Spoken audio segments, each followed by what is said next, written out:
Drain the swamp? We're going to have to drain the privilege out of Washington first, because that's what the swamp feeds on, their privilege. I think a good example of this is what we see Obama doing the last couple of days and what we reported on last week. But I want you to see the bigger picture. I want you to see how even when the Republicans talked about reforming Obamacare, they were immediately hit upon because they carved out exemptions for themselves. Same thing the Democrats did. Remember the first time around? It's like, oh, the Congress isn't covered in this health care plan. They've got a Cadillac plan of their own, and yes, they do have a Cadillac pension plan of their own as well. And we're going to take a look at some of the privileges of presidents. But I think it's time that we look at this and understand that it kind of comes with the territory. You know, if you're going to act like a king, as a dictator, as a pharaoh, then it's kind of hard to give all that stuff up when you leave Washington. Let's take a look at Obama. Of course, he's going to Milan, Italy, talking about climate change, preaching about seed and chips, the Global Food Innovation Summit in the city of Milan. And of course, this all has to do with climate change and food. We should all remember that the socialist policies that Obama promotes are what are wrecking Venezuela. The people there can't eat. So you want to talk about global food innovation? When you lock up the resources of one of the richest oil reserves in the world, in Venezuela, is locked up by the elite. And the rest of the people can starve in the streets. That's what they have in mind for you. And, of course, we see this entourage that he goes to this climate change summit with. Okay, we've seen all these celebrities in the past that have done the same sort of thing, this hypocrisy. Takes a private jet to Milan. Then he has a 14-car convoy that goes into the city. All these people to protect him, 300 police officers, even protection from a helicopter above. All of those resources dedicated to a president. But it's not just Barack Obama. We saw this article from CNN. Being ex-president can be a lucrative gig. Yes, it is a lucrative gig. They say when a president leaves the White House, he's still on the government payroll. He not only gets an annual pension of about $200,000, he also gets health care. Yes, health care. He also gets all kinds of official travel benefits and an office. Bill Clinton's office in the pricey real estate market of New York, reports CNN, is $516,000 a year. That's what he pays in rent. And this is a guy who, off a book deal, just one book deal, My Life, got a $15 million advance from the publisher. George W. Bush got $7 million for the first 1.5 million copies of his Decision Points. And, of course, Jimmy Carter has already written 14 books. But they say the biggest payoff of all are the speeches. And there again, Bill Clinton has been the reigning king of the podium as of last year. But, of course, now the new king is going to be Obama. Maybe we should say Pharaoh.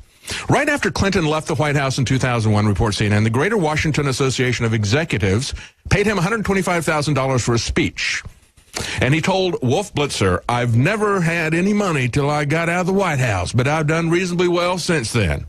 So he's not raping women anymore. He's raping all taxpayers, male and female. Raping us, stealing our money. The Center for Public Integrity estimates that George W. Bush had $15 million from speeches since leaving office. And this goes all the way back to Ronald Reagan. Right after he left office, he went to Japan. He made $2 million for 2 speeches in Japan. But it doesn't just end with the money. That's the money that they're, quote unquote, earning from books and from speeches. And we'll talk about those speeches in just a moment and what's really behind that. But look at the rest of the stuff that they get. They get $1 million per year in travel. This is from the National Taxpayers Union. This is a bit out of date. This is about 4 years old, this article.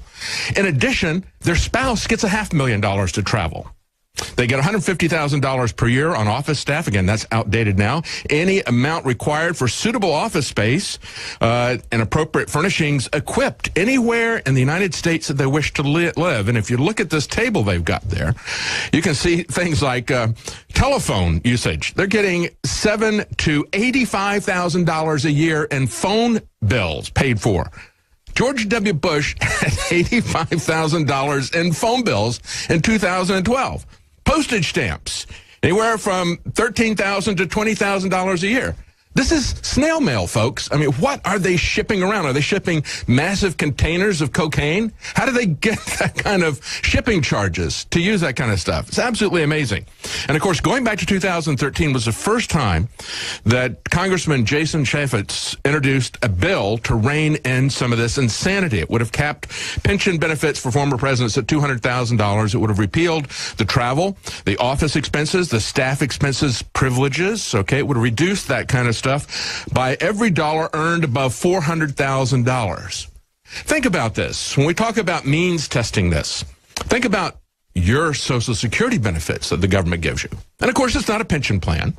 It's not a retirement account. It is a Ponzi scheme.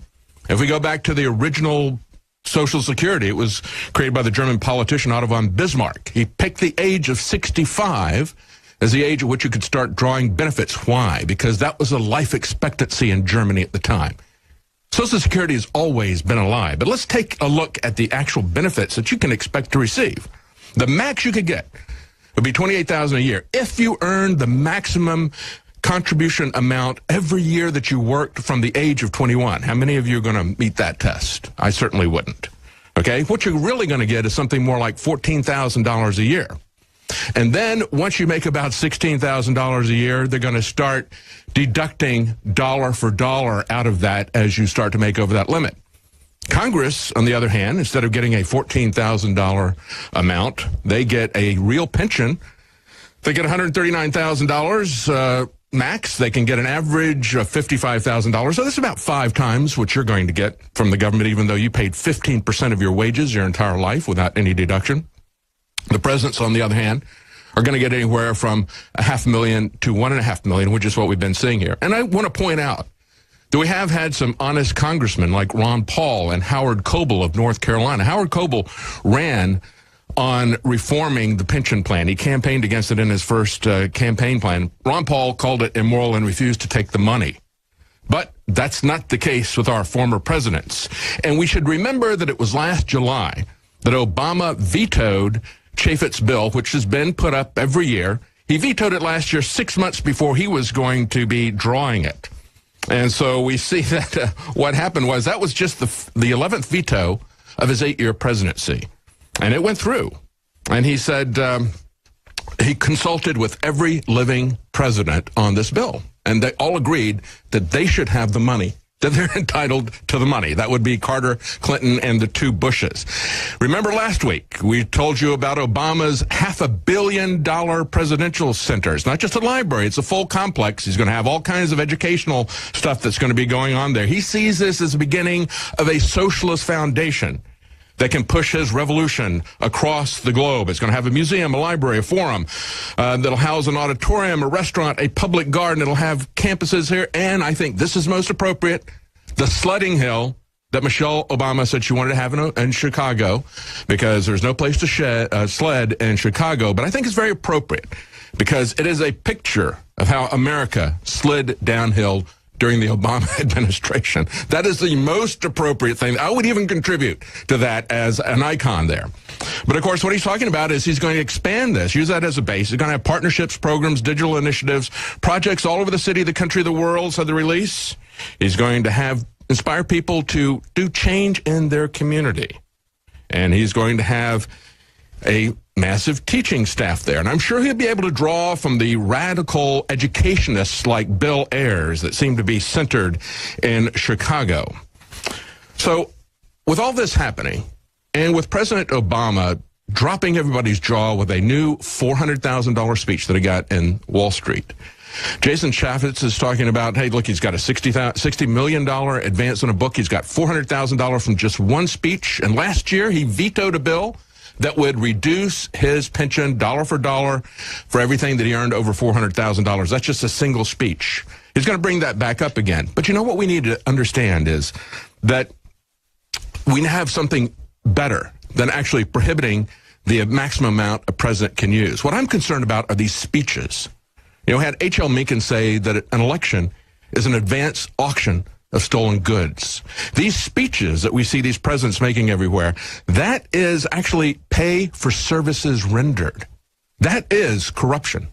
And we need to understand exactly what that is. We cannot drain the swamp as long as Washington has this much power concentrated unconstitutionally in Washington that they have usurped, is like a black hole that pulls in all of this matter. And what it pulls in are the most corrupt, wicked people who use their position as a leveraged buyout to steal your country. That's the real issue here. That's what's happening. It's the corruption of power concentrated in Washington.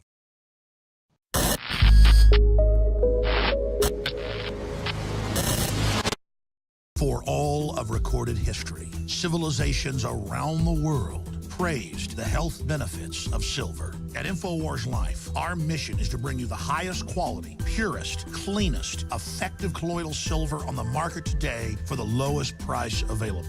You don't have to be a doctor to know. The fall and winter months are the most dangerous time of year in North America when it comes to you and your family's health. InfoWarsLife.com is very excited to announce our biggest run yet of Silver Bullet colloidal silver, exclusively available at InfoWarsLife.com. Now, InfoWarsLife.com has taken colloidal silver to the next level using a cutting-edge technique that is free of toxic artificial additives. Now more than ever, it's important to stock up on high-quality Silver Bullet from InfoWarsLife.com and to help others during Christmas by teaching them about the powerful benefits of silver. Secure your Silver Bullet today at InfoWarsLife.com or by calling toll-free 888-253-3139.